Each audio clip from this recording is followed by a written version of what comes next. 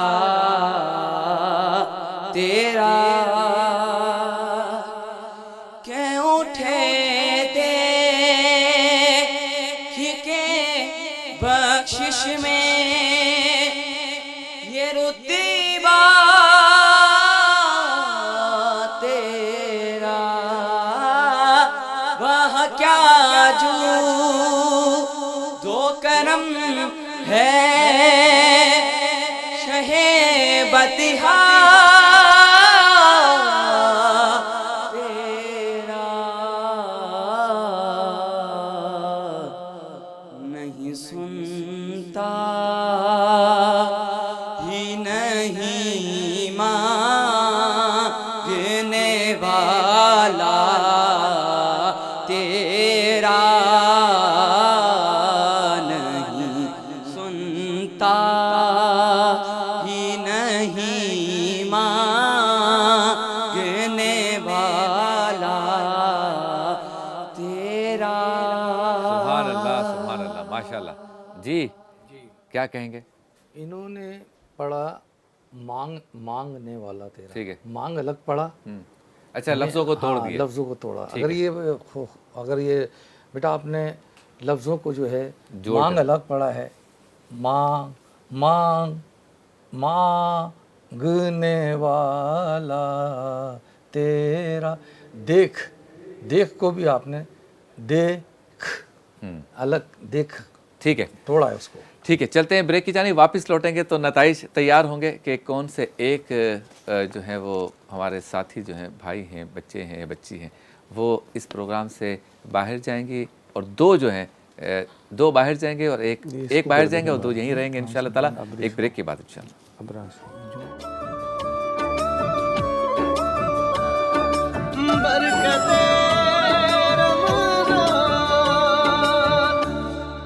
خوش آمدید.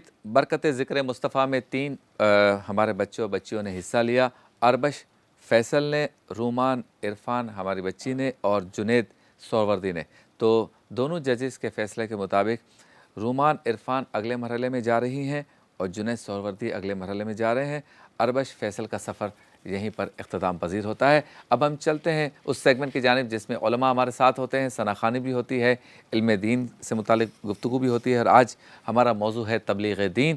سیگمنٹ کا نام ہے بزم علم و عقیدت.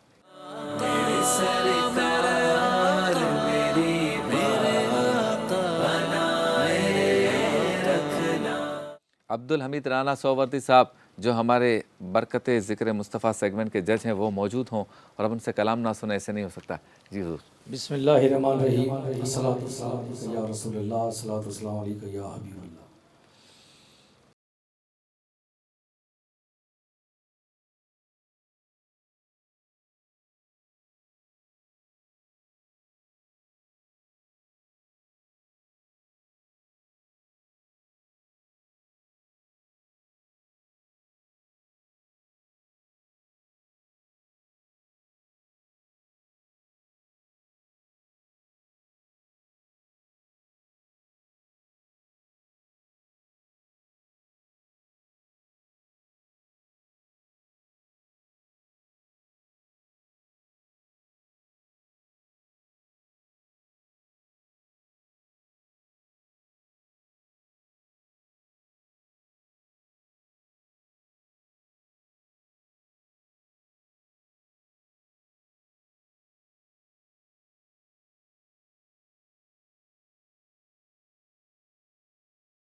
اللہ اللہ اللہ اللہ اللہ. میرے ڈوبنے میں باقی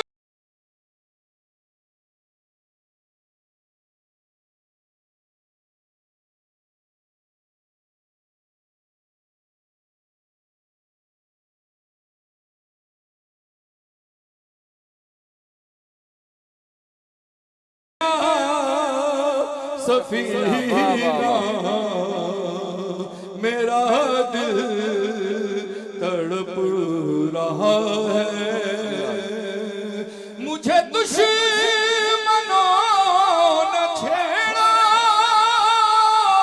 میرا ہے وہی جہاں میں ابھی پکار لوں گا نہیں دور ہے مدینہ. واہ واہ واہ واہ, کیا بات ہے.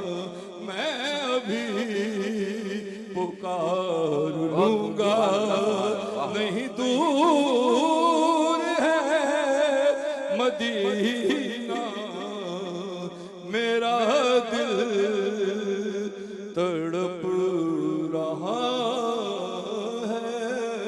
کیا بات ہے. سبحان اللہ سبحان اللہ, ماشاء اللہ, بہت خوب, ماشاء اللہ تعالیٰ قبول فرمائے.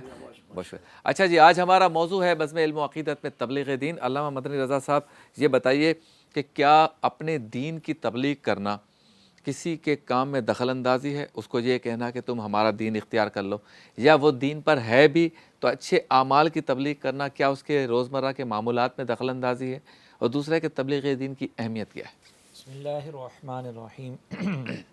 تبلیغ دین یعنی در حقیقت یہ کسی کو برائی سے منع کرنا اور نیکی کا حکم دینا ہے. ٹھیک. یہ وہ صفت ہے جس کی بنیاد پر اللہ تبارک و تعالیٰ نے اس امت کو خیر امت قرار دیا. فرمایا کہ کنتم خیر امت اخرجت للناس, کہ اے لوگوں تم بہترین امت ہو جو لوگوں میں ظاہر کی گئی کہ تم لوگوں کو نیکی کا حکم دیتے ہو اور برائی سے منع کرتے ہو. صحیح. تو اس سے یہ واضح ہو جاتا ہے کہ اگر ہم نیکی کا حکم دیں برائی سے منع کریں تو یہی ہماری فضیلت کا سبب ہے.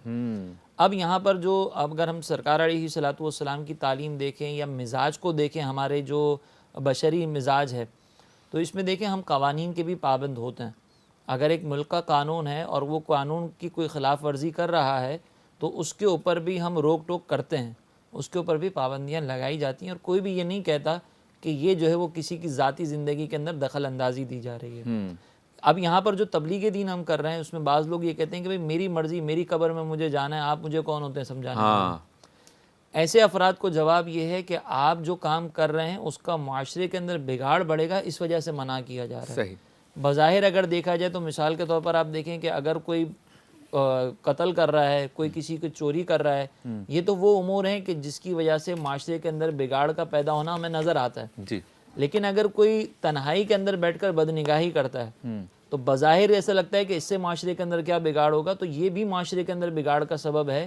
کہ جو تنہائی کے اندر بیٹھ کر بدنگاہی کا عادی ہوگا وہ باہر نکل کر بھی بدنگاہی کرے گا, کسی اور کو اس کی اجازت کے بغیر دیکھے گا, اس کے بارے میں غلط تصورات قائم کرے گا, اور ہو سکتا ہے کہ اگلے اقدامات کی طرف بھی بڑھے.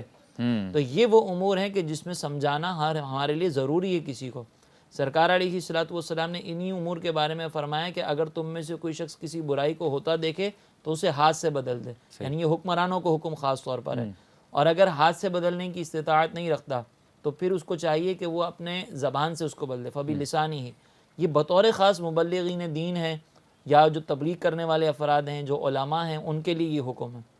اور پھر فرمایا کہ اگر کوئی اس کی بھی استطاعت نہیں رکھتا تو پھر وہ دل میں کم از کم اس بات کو برا جانے. اب یہ جو اس کی استطاعت نہیں رکھتا یعنی زبان سے کہنے کی بھی, تو اس کے بارے میں علماء نے فرمایا کہ اگر کسی کو معلوم ہے کہ سامنے والا کوئی غلطی کر رہا ہے اور میں اس کو سمجھاؤں گا تو وہ مان لے گا, تو پھر اس کو سمجھانا واجب ہے.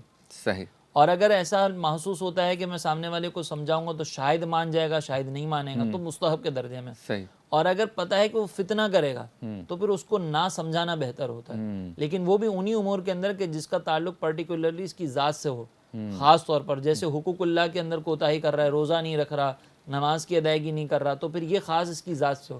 لیکن اگر کوئی ایسا کام ہے کہ جس کی بگاڑ کی وجہ سے معاشرے کے اندر کوئی نقصان ہو رہا ہے تو پھر اس کو تو روکا ہی جائے. ٹھیک ہے. اچھا مفتی غلام دستگیر, مبلغ تو بندہ بن جاتا ہے اور ہم دیکھتے ہیں کہ آج کل جس طرح سے تربیت ہو رہی ہے مختلف جماعتوں و تنظیموں کی جانب سے، اس میں مبلغین پیدا بھی ہو رہے ہیں، لیکن ایک مبلغ کو خود کیسا ہونا چاہیے، اس کا اخلاق کیسا ہونا چاہیے، اس کا کردار کیسا ہونا چاہیے، سمجھانے کا انداز کیسا ہونا چاہیے، اس پہ ذرا گفتگو ہم کریں گے تاکہ سامنے والا اس تبلیغ کا اثر قبول کر سکے۔ آپ سے ملاقات ہوتی ہے مختصر سے وقفے کے بعد۔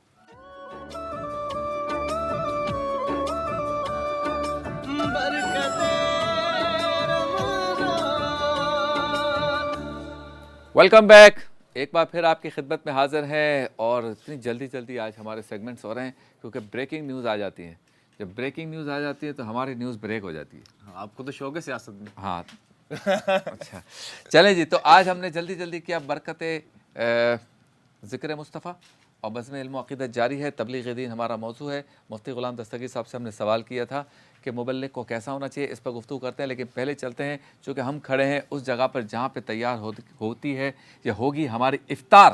تو سیگمنٹ کا نام ہے افطار مزیدار۔ میرے آقا بچا لے میرے آقا، سنبھالے میرے آقا، نبھالے میرے آقا، چھپا لے۔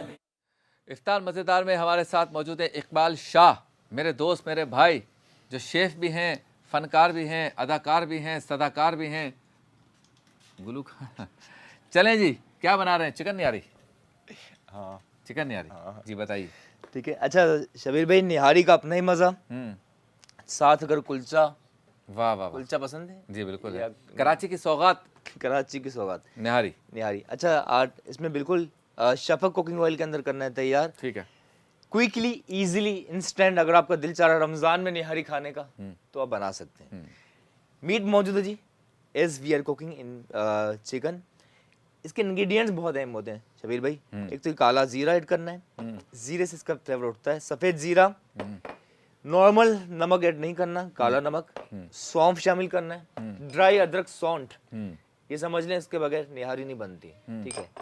ہلکا سا چکن پاؤڈر تاکہ ذرا اور اسٹرانگ ہوگا، ادرک لہسن، آٹا شبیر بھائی بہت سے لوگ ایز اٹ از شامل کرتے ہیں لیکن ہم نے بھون کر ایڈ کرنا ہے، صحیح، اور انین بھی، پیاز کی بھی ضرورت ہوگی، ٹھیک، اور سب سے اہم شفق آئل، کوکنگ آئل۔ تو یہ اصل میں پہلے بنتی تھی نہاری صرف بیف میں، یس، اب رجحان آ گیا چکن میں بھی۔ چکن والی جلدی بنتی ہے اور وہی بھی مزیدار بناتے ہیں، مزیدار بنتی ہے۔ چلیں جی، شفق کوکنگ آئل ایک نیا برانڈ ہے، ہم نے حوصلہ افزائی کرنی ہے، یہ ہمارے کرم فرما ہے۔ تو Shafaq cooking oil World Health Organization کے انٹرنیشنل فوڈ سیفٹی اسٹینڈرڈ کے مطابق تیار کیا جانے والا کوکنگ آئل ہے، جو کہ safe food and safe oil کو یقینی بناتا ہے۔ آپ کام شروع کر دیں، آغاز نہیں صبح کا۔ جی، شفق پریمیم کوکنگ آئل مارکیٹ میں لانچ ہونے والا ایک نیا آئل برانڈ ہے جو وٹامن اے اور ڈی اور ای کی خوبیوں کے ساتھ کولیسٹرول اور فیٹ فری بھی ہے۔ اس کا لائٹ کلر اس بات کی ضمانت ہے کہ اس میں پکا ہوا کھانا طبیعت میں بھاری پن پیدا نہیں کرتا۔ ساتھ ہی ہمارے اسپانسر ہیں جے ڈاٹ، جو بھیجتے ہیں ہمارے لیے ملبوسات، دیکھتے لیں بھائی، اچھے لگ رہے ہیں ماشاءاللہ۔ ہاں، جے ڈاٹ کی ملبوسات آپ نے جلنا نہیں ہے، یہ ہمارے لیے آتی ہے ماشاءاللہ۔ تو جے ڈاٹ کا شکریہ جو ہمارے لیے روزانہ ملبوسات بھیجتے ہیں۔ ساتھ ہی شکریہ ادا کرتے ہیں ہم قرشی جامع شیری کا، جو کہ رونق رمضان ہے، ہمارے دسترخوان کی رونق دیکھیے، لال اور گرین، یعنی لال اور ہرا، ریڈ اینڈ گرین دونوں کلر کے ہیں، اور الائچین شربت بھی ان کا ہے 100% خالص ارقیات سے تیار کردہ۔ اور رمضان میں چونکہ عموماً رمضان ہمارے یہاں گرمی میں آتی ہے، تو قرشی کے جامع شیری اگر افطار کے دسترخوان پہ نہ ہو تو ٹھنڈک نہیں آتی طبیعت میں۔ تو سموسے، پکوڑے، جو بھی ہم چٹپٹی چیزیں کھاتے ہیں اور مسالے دار چیزیں کھاتے ہیں، تو اس کے بعد جب ہم قرشی جامع شیری یا قرشی کا الائچین شربت پیتے ہیں تو راحت، سکون بالکل اور چین آ جاتا ہے، اور اس کے بعد تراویح پڑھنے میں مزہ آتا ہے۔ کیا بات ہے۔ اسی لیے افطار کی خوشیوں کو بھرپور بنانے کے لیے رونق رمضان قرشی جامع شیری سب پیتے ہیں۔ جب سب کھا لیا، پی لیا، پکا لیا، اب ہاتھ بھی دھونا ہے، صحت کا خیال رکھنا ہے، جسم اور ہاتھوں میں خوشبو بھی پیدا کرنی ہے، اسے جراثیم سے بھی پاک کرنا ہے، اور ہاتھوں کو ٹھنڈا بھی رکھنا ہے۔ تو ڈیٹول کول اس لیے ہے کہ جب آپ اس کو یوز کرتے ہیں تو ان کا کہنا ہے کہ 5 ڈگری سینٹی گریڈ تک کی ٹھنڈک محسوس ہوتی ہے، 99.9% جراثیم کا خاتمہ ہوتا ہے، اور خوشبو ایسی کہ پسینے کی بدبو اور گرمی کی وجہ سے جو کچھ گرد و غبار کی وجہ سے اسمیل پیدا ہو جاتی ہے وہ بھی ختم ہو جاتی ہے۔ قرشی کا شکریہ، تھینک یو، جے ڈاٹ کا شکریہ، thank you, Shafaq cooking oil کا شکریہ، اور ڈیٹول کا شکریہ۔